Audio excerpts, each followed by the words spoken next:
13 Ghosts, a movie audiobook. Chapter 1, The Inheritance. The rain had been falling relentlessly, a fitting accompaniment to the sense of somberness that seemed to have permanently enveloped Arthur Criticos and his young daughter, Kathy. They sat in the dimly lit living room of their small, modest house, the patter of raindrops against the windowpane a constant, mournful reminder of the tragedy that had shattered their lives. Arthur's eyes, dark and heavy with grief, were fixed on the photograph of his late wife, Jean, which stood on the mantelpiece. The flickering candlelight cast eerie shadows, as if the house itself mourned her loss. Jean had perished in a house fire, a devastating event that had left the family in tatters. She had died while trying to save their daughter, Kathy, and the scars of that fateful night ran deep. Kathy, a young girl with a spark of resilience in her eyes, had seen her mother's selfless sacrifice and felt the loss in her own way. The flames had stolen her mother and forever altered the course of their lives. In the midst of this gloom, a letter arrived, an unassuming envelope with a wax seal bearing the emblem of a clock. It was from a lawyer, and the message within was as cryptic as it was unexpected. Arthur's estranged Uncle Cyrus had passed away under mysterious circumstances, leaving them an inheritance. Uncle Cyrus was a man who had always remained distant from the family, his eccentricity and enigmatic nature causing him to be more of an enigma than a relative. Yet, he was their last living connection to a distant past, and his death, just as baffling as his life, raised more questions than it answered. "Arthur, you should read it," Kathy urged, handing him the letter. Her youthful voice carried an underlying current of hope, something rare in the Criticos household since that fateful night. With trembling hands, Arthur broke the seal and read the contents. The words on the aged paper seemed almost otherworldly, promising a fresh start, an escape from the painful memories that clung to their old life like a shroud. The inheritance was a mansion unlike any other. The message spoke of its architectural marvels and unique design, but it also hinted at the presence of secrets, mysteries that lay hidden within its walls. As Arthur finished reading, he looked up at Kathy, his eyes a mix of uncertainty and newfound determination. The mansion, he thought, might just be their chance to leave behind the pain of their past and rebuild their lives. It was a beacon of hope, however dim, in the darkness that had consumed them for so long. The rain outside had begun to subside, as if nature itself recognized the significance of this moment. The Criticos family, father and daughter, sat there, pondering their next move. The legacy of Uncle Cyrus, the mysterious mansion, and the promise of a fresh start now beckoned, and they found themselves on the brink of a new, eerie chapter in their lives, a chapter filled with secrets, ghosts, and a journey into the unknown. Chapter 2, The Mysterious Mansion. The road to the mansion wound through a dense forest, gnarled trees, and underbrush forming a dense barrier of nature that concealed their destination. As the Criticus family approached the ominous, glass-walled mansion, a sense of trepidation settled over them, as if they were entering a place that should remain hidden from the world. The sprawling estate stood like a monolithic sentinel in the midst of the woods, a colossal structure that seemed to defy the laws of architecture. Arthur parked the car, his hands gripping the steering wheel with a mixture of anticipation and anxiety. Kathy, seated in the passenger's seat, gazed out the window, her young eyes widening in awe and fear at the sight of the mansion. The rain had left the glass exterior of the building glistening, as if it were made of solid crystal, reflecting the gloomy sky above. "Are you sure this is the right place, Dad?" Kathy asked, her voice quivering. The mansion was unlike anything she had ever seen before, and its eerie beauty sent shivers down her spine. With a nod, Arthur unbuckled his seatbelt and stepped out into the drizzle. He circled around to Kathy's side of the car and helped her out, their footsteps echoing in the driveway as they approached the front entrance. The glass walls seemed to shift and change with every step, creating a disorienting effect that made the mansion feel like an ever transforming labyrinth. The front door opened with an eerie creak, and they stepped into a vast, dimly lit foyer. The interior of the mansion was a stark contrast to its crystal clear exterior. The walls were adorned with intricate, ornate designs and eerie inscriptions in a language neither of them could understand. Candle sconces lined the hallways, casting flickering shadows that seemed to dance and beckon. "Welcome to your new home," a voice echoed, startling them both. A man stood in the shadows, his silhouette obscured by the dim light. It was a lawyer, sent by Uncle Cyrus to facilitate their transition into the mansion. He handed them a set of keys, each one labeled with a number and a cryptic inscription. As the lawyer departed, Arthur and Kathy exchanged glances, the feeling of unease growing with each passing moment. The house was unlike any other, an enigma wrapped in glass and mystery. It was as if the very walls were alive, shifting and transforming in a never-ending dance of architecture. The Kritikos family explored the mansion, discovering room after room, each one more peculiar than the last. The glass walls, they soon realized, held more than just a unique aesthetic.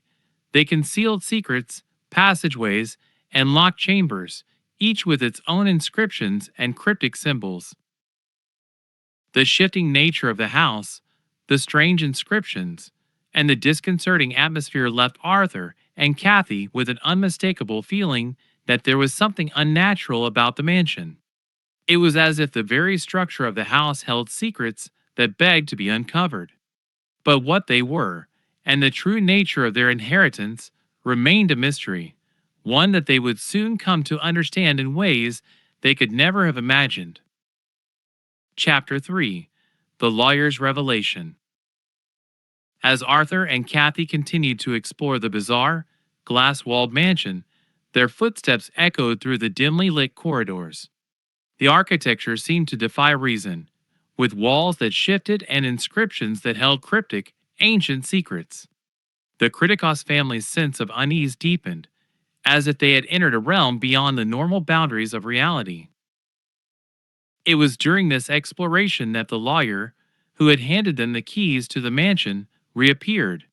He had been waiting in the shadows, his presence as mysterious as the house itself. His voice was calm, but there was an underlying gravity to his words. "You must be wondering about this place," the lawyer began, his gaze locked onto the shifting glass walls. "This mansion is not like any other. It is a structure of immense significance, designed to contain a powerful force that resides within." Arthur and Kathy exchanged puzzled glances. They had expected the lawyer to provide some clarity about their inheritance, but his words only added to the growing mystery. The lawyer continued, "Your uncle, Cyrus, was not just an eccentric man. He was a collector of the supernatural, a seeker of the arcane. This house was designed to be a prison, a sanctuary for spirits, 13 of them to be precise. Spirits with malevolent intentions, who met gruesome ends in their earthly lives." Kathy shivered, her eyes wide with disbelief. Arthur, though skeptical, found himself unable to dismiss the lawyer's words. The strange occurrences, the shifting architecture, and the eerie inscriptions, they all seemed to point to a supernatural reality that was difficult to ignore. "The spirits within this house are bound by a set of ancient rituals," the lawyer continued. "They are trapped here by the Black Zodiac, a powerful seal that keeps them imprisoned and prevents them from inflicting harm on the living. Each of the 13 ghosts is bound by their own unique torment, and their vengeful energy is harnessed by the house's design." The lawyer handed them a booklet that bore the title, "The Black Zodiac." Inside, they found illustrations and descriptions of the 13 spirits, each one more gruesome and nightmarish than the last. From a tormented princess to a brutal, murderous juggernaut, the spirits were a terrifying array of vengeful entities. Arthur's skepticism began to waver, replaced by a growing sense of fear and apprehension. The lawyer's words and the eerie atmosphere of the mansion seemed to coalesce into a disconcerting reality. This house is a puzzle, a riddle, the lawyer explained. To survive, you must unravel its secrets and free the spirits within. Failure to do so could have dire consequences. The Kritikos family stood there, enveloped by the shifting, glass-walled mansion, haunted by the revelation of the Black Zodiac and the malevolent spirits trapped within its confines. The lawyer's words had turned their world upside down, and the supernatural nature of their inheritance now loomed over them like a specter, impossible to ignore.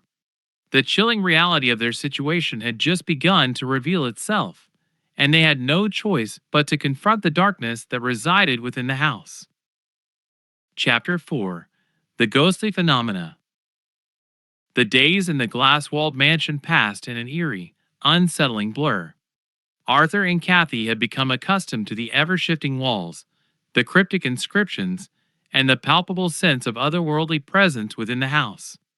They could not deny the truth of the lawyer's revelation.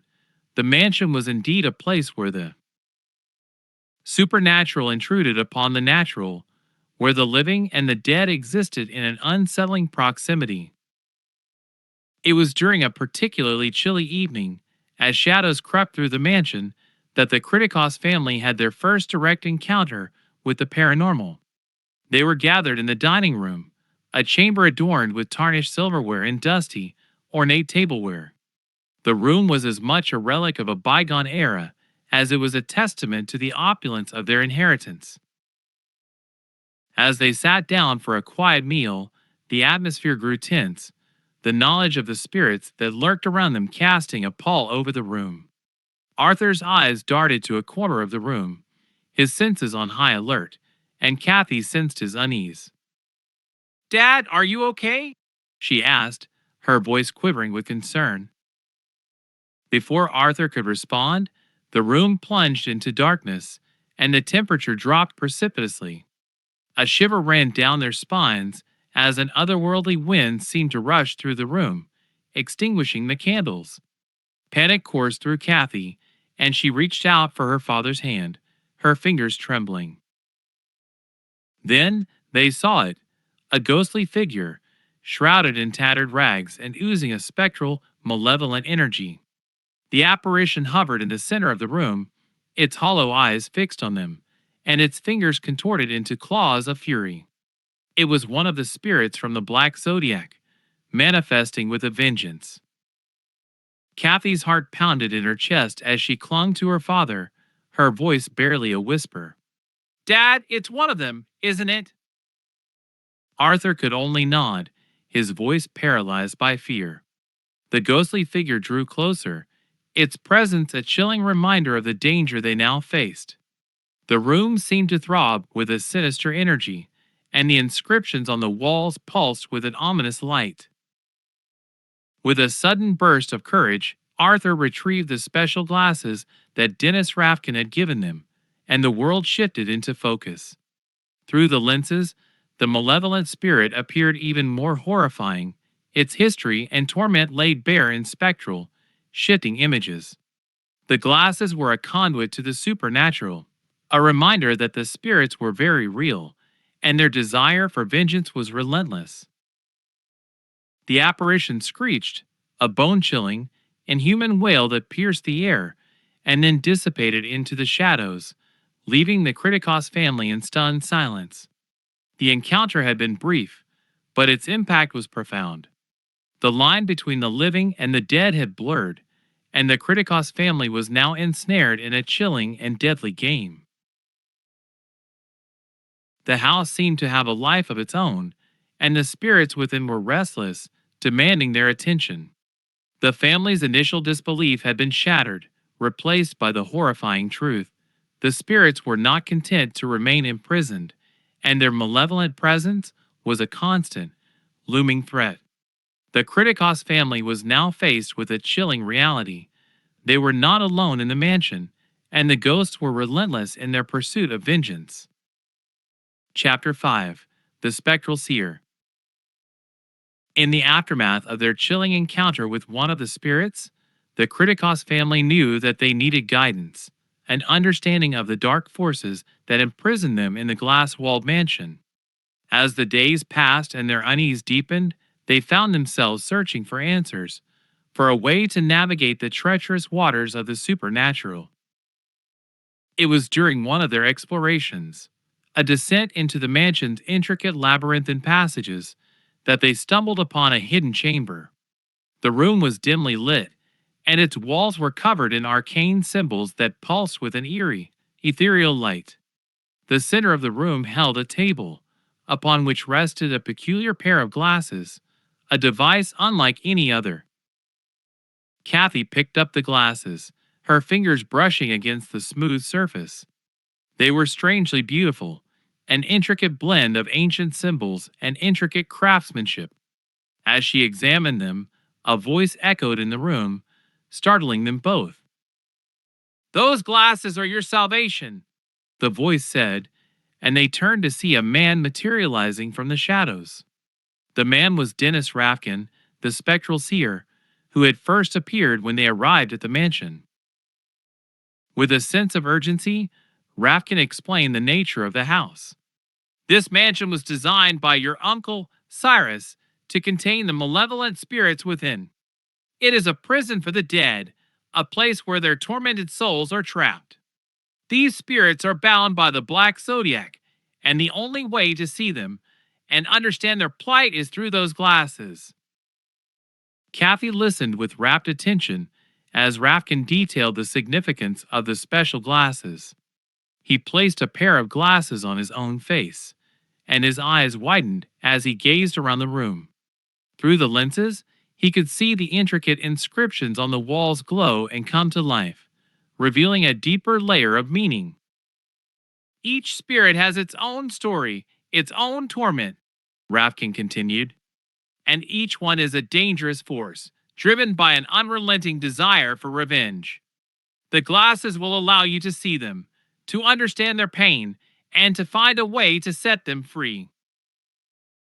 Arthur, still grappling with the idea of the supernatural, finally put on the glasses. His surroundings transformed, and the glass-walled room became a window into a world of pain and suffering. The walls pulsed with the stories of the spirits, and the eerie inscriptions became a testament to their torment. Rafkin's warnings grew more urgent. "You must be cautious. The spirits are not to be trifled with. They can harm the living, and they are relentless in their pursuit. Your uncle, Cyrus, had his own motives for trapping them here, and the consequences of his actions now fall upon you." The glasses, Rafkin explained, were not just tools for seeing the spirits. They were a means of survival. The Kritikos family was thrust into a perilous game with the supernatural, and the spirits would stop at nothing to escape their prison and exact their vengeance on the living. With the glasses, the family could see the malevolent spirits, but they were also given a harrowing glimpse into the horrifying stories that had led them to this point. The spirits were bound by their own pain, their own anguish, and the Kritikos family had become entwined in their tragic tales. The mansion, with its shifting walls, eerie inscriptions, and tormented spirits, had now become a perilous puzzle. The Kritikos family was armed with the spectral seer's guidance and the special glasses, but they were also burdened with the weight of understanding the terrifying, supernatural world they had entered. The ghosts were no longer invisible, and the family's struggle for survival had only just begun. Chapter 6. The Black Zodiac. With the special glasses perched on their noses, the Kritikos family peered into the glass-walled room, transformed into a spectral realm of secrets and malevolent energies. Their breath caught in their throats as they glimpsed the spirits for the first time, apparitions with stories of torment etched into their very forms. Dennis Rafkin, the spectral seer, began to elucidate the nature of the malevolent spirits that haunted the mansion.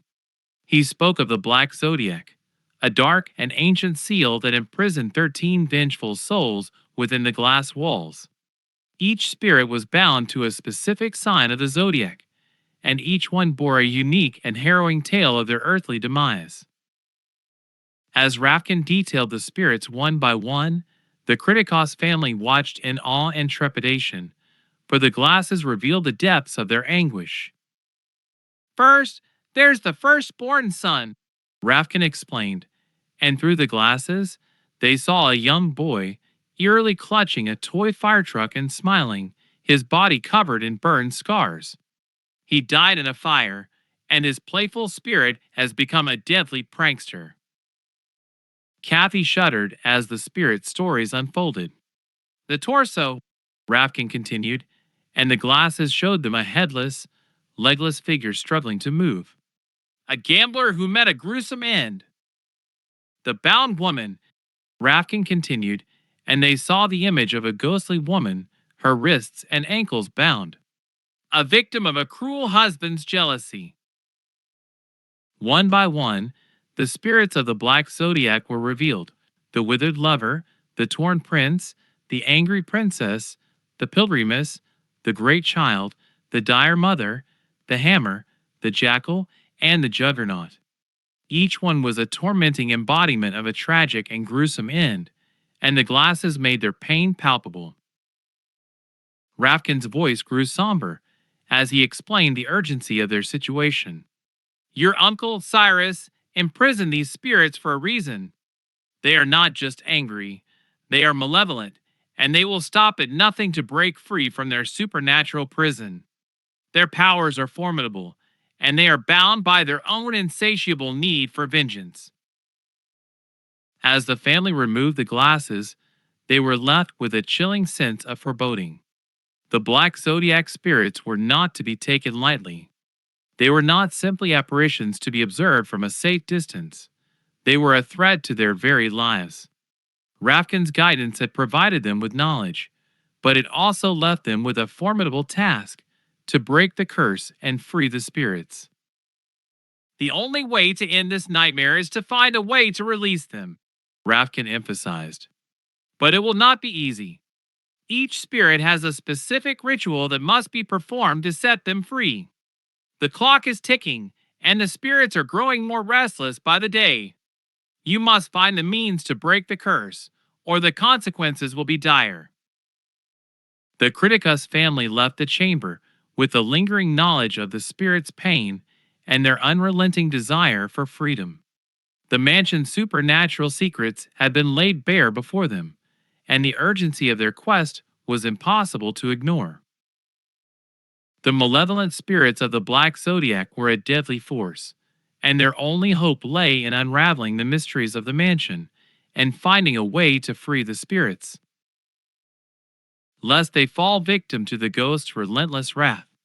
The journey had just begun, and the Kritikos family's survival depended on their ability to navigate the perilous path ahead and break the curse that held the spirits captive. Chapter 7: The Family's Desperation.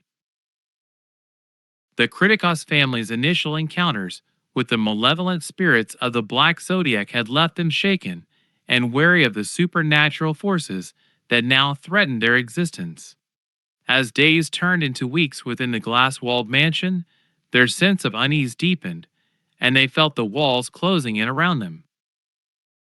Desperation gnawed at Arthur's resolve as he and Kathy searched for any possible escape from their haunting predicament. But the shifting, labyrinthine design of the house seemed to conspire against them. Doors led to nowhere, hallways twisted back on themselves, and inscriptions whispered secrets they could not yet decipher. In their quest to find a way out, the spirits grew increasingly aggressive, their manifestations more menacing with each passing day. The withered lover appeared before Kathy, her ghostly visage veiled in eternal sorrow, her whispered pleas for help turning into tormented wails. Kathy! Arthur called out in a panic, rushing to her side. He tried to shield her from the apparition, but it passed through him like a cold, chilling breeze, sending shivers down his spine. The spirits were no longer content to remain in the shadows. The angry princess materialized in the bathroom, her face distorted by rage, and her appearance startled Kathy as she tried to take a shower. Water turned to ice, and the room grew oppressively cold. As the family retreated to their bedrooms, the spirits continued to haunt their every move. The great child played eerie games in the attic, sending toys hurtling through the air, and the torso left gruesome reminders of its presence, a trail of bloody footprints. It became clear that they were not dealing with ordinary apparitions. The spirits were a relentless, supernatural force, each one fueled by a unique form of malevolence. The Kritikos family was trapped, and the house had become their prison. It was in the midst of these escalating encounters that the Kritikos family had a stark realization. They were bound by the same curse that held the spirits captive. The house seemed to conspire against their efforts to escape, and every path led them back to where they had started. The malevolent spirits and the ever shifting architecture had trapped them in a never ending loop of fear and despair. The urgency of their situation became impossible to ignore. The only way out, it seemed, was to break the curse, to perform the rituals that would set the spirits free. But the path to achieving this was shrouded in uncertainty and danger. The Kritikos family had become pawns in a supernatural game of survival, and the ghosts were growing more relentless with each passing day. As night fell, and the house echoed with ghostly cries, the Kritikos family huddled together, the reality of their predicament weighing heavily on their hearts. The mansion had become a nightmarish puzzle, a prison without escape, and the only way to survive was to confront the spirits and the mysteries that bound them. The journey to unravel the house's secrets and break the curse that held the spirits captive was now their only hope, a hope that was overshadowed by the relentless, vengeful spirits that lurked within the glass walls, their anger growing with each passing moment. Chapter 8: Unlocking the Secrets. As the Kritikos family grappled with the malevolent spirits and the ever-shifting nature of the glass-walled mansion, they realized that breaking the curse was their only path to freedom. The urgency of their situation weighed heavily on their shoulders, but their determination to confront the supernatural forces that bound them together grew with each passing day. They sought guidance from Dennis Rafkin, the spectral seer, who had offered them insight into the nature of the Black Zodiac. Rafkin was their only lifeline in the mansion, a source of knowledge that might lead them to the rituals and spells needed to set the spirits free. Rafkin explained the intricacies of the house's defenses. The mansion itself is a complex puzzle designed to maintain the spirit's imprisonment. Each room and passage holds a clue to the rituals that must be performed to release them. But the way is treacherous, and the spirits will not make it easy for you. With the special glasses once more perched on their noses, the Kritikos family embarked on a relentless exploration of the house. The inscriptions on the walls seemed to speak to them in cryptic symbols and eerie whispers, hinting at the rituals that bound the spirits. The first clue they uncovered led them to the basement, where the dire mother haunted the chamber. She appeared as a spectral figure, endlessly scrubbing bloodstains from her hands, a haunting representation of her tormented past. In a moment of eerie revelation, Kathy reached out and touched the wall. Her fingers brushed against an inscription, and a vision emerged through the glasses, revealing a ritual that involved water and blood, a plea for forgiveness. The Kritikos family moved from room to room, hallway to hallway, seeking the secrets that would unlock the house's supernatural defenses. The spirits grew more aggressive with each discovery, their ghostly presence an ever-present threat. In the attic, they encountered the great child, whose ghostly form playfully hurled toys in their direction. But this time, they found an inscription hidden beneath a decaying dollhouse. It hinted at a ritual involving the arrangement of toys and a plea for recompense. As they ventured deeper into the mansion, they encountered the Juggernaut, a brutal, murderous specter that seemed impervious to their presence.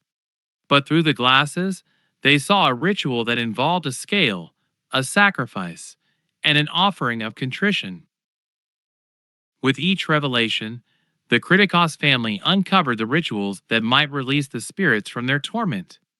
The urgency of their quest and the malevolent forces that sought to thwart their efforts drove them forward.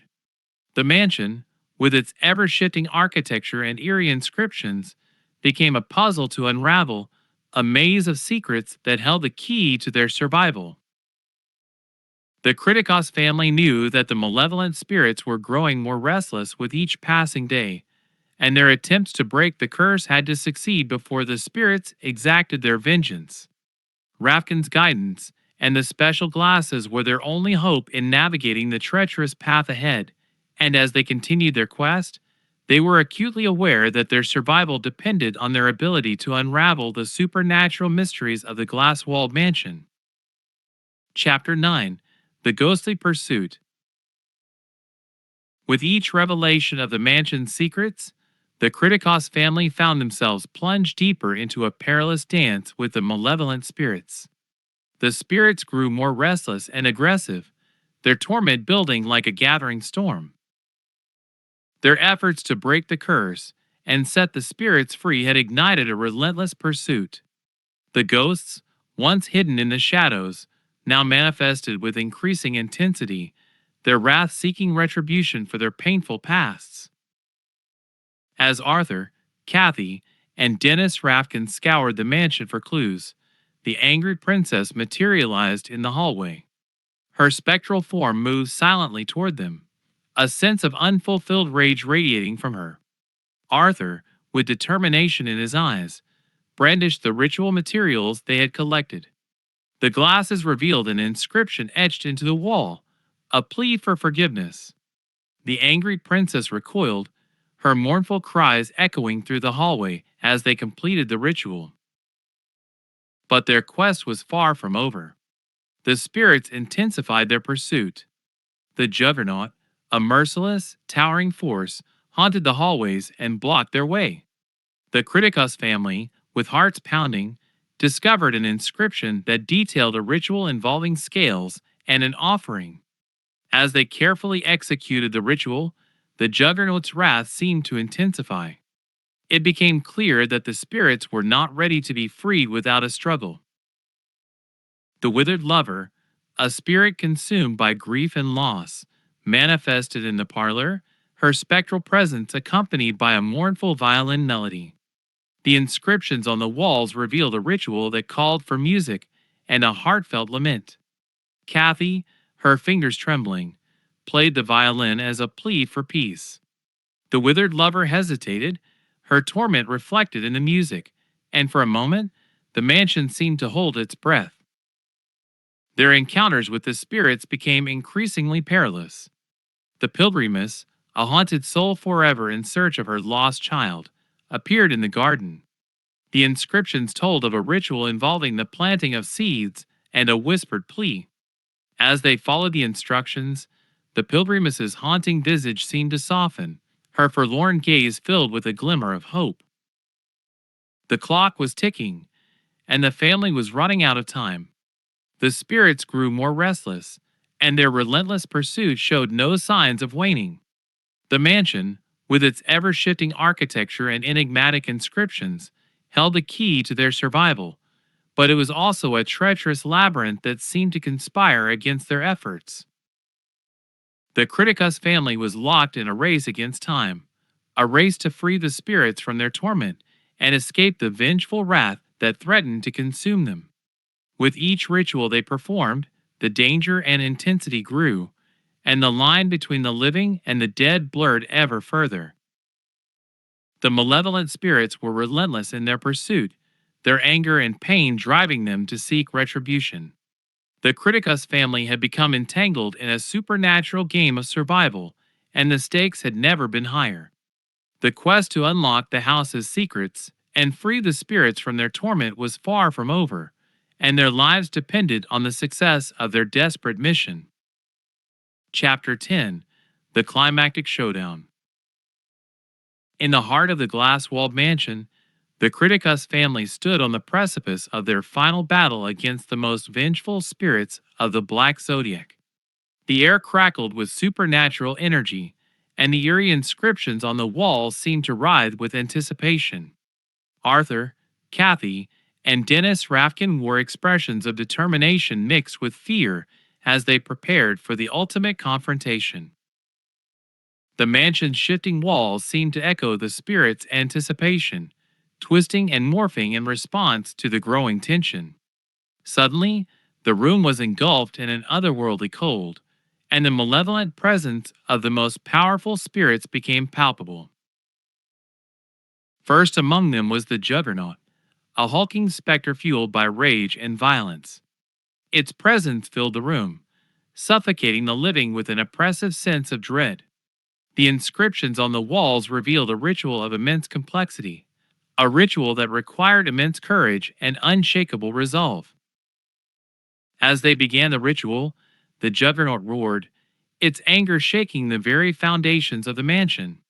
The room seemed to pulse with malevolence, but the Criticos family pressed on, their voices unwavering as they recited the incantations. With each word, the spirit's wrath seemed to waver, and for a moment, the room fell silent. But the respite was short-lived. The torso, a twisted and mutilated soul, materialized in the hallway, its presence accompanied by a sickening stench of decay. The inscriptions revealed a ritual involving mirrors and self-reflection, a plea for forgiveness and redemption. Kathy, her hands trembling, looked into the mirror, her eyes meeting the gaze of the tortured spirit. The torso's anguished cries filled the air, but Kathy's determination held firm. With unwavering resolve, she completed the ritual, and the torso's form seemed to flicker, its ethereal presence dimming. Yet, the most formidable spirit was yet to come. The angry princess, consumed by a wrath so intense it seemed to burn like fire, appeared before them, her eyes ablaze with fury. The inscriptions hinted at a ritual involving fire and purification, a desperate plea for the spirit's anger to be extinguished. Arthur, his heart pounding, faced the angry princess, holding a torch as he recited the incantations. The room was filled with the sound of crackling flames and the spirit's agonized screams. The angry princess fought back with every ounce of her fury, but Arthur's resolve proved stronger. With a final burst of flame, the spirit dissipated, leaving behind an eerie silence. The room seemed to hold its breath, the mansion's supernatural energy hanging in the air like a heavy mist. The Criticus family, exhausted but triumphant, looked around, their eyes searching for any sign of lingering danger.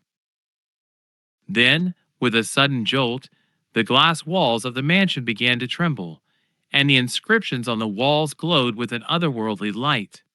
The Black Zodiac, now unbound, unleashed a deafening roar that reverberated through the mansion. The spirits, once imprisoned, were free. But their liberation came at a cost. The mansion itself seemed to reject their freedom, its very essence collapsing in on itself as if in protest. The shifting walls became a whirlwind of glass shards, and the inscriptions crumbled into dust. In the chaos, Dennis Rafkin stepped forward, his spectral form flickering with a sense of finality.